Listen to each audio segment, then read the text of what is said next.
בלילות לבד עם רוחות ומלחמות, תהילים ביד, עיניים מלאות דמעות, לא כתר של זהב, רק צלקות על הפנים. עברתי גיהינום וחזרתי עם שירים, שיוויתי ישן תמיד מול העיניים, גמרא פתוחה, דם על הידיים, כמו רבי עקיבא צוחק בחורבן.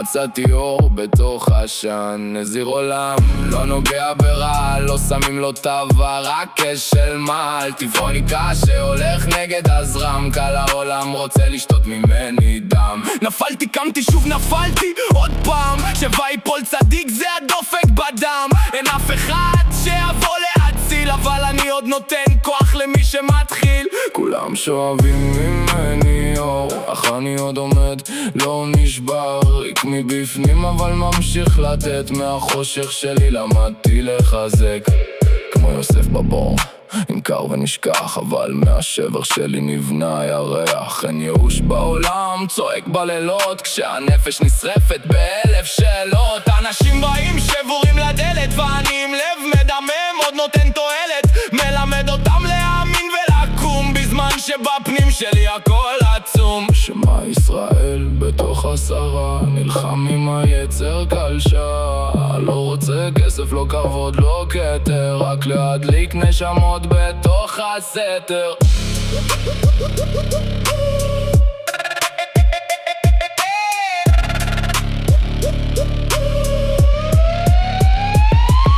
בסוף יבינו מי היה המלך, זה שהלך בחושך והמשיך ללכת, עם מרק רוח ולב שבור, הוא הפך את הכאב לאור.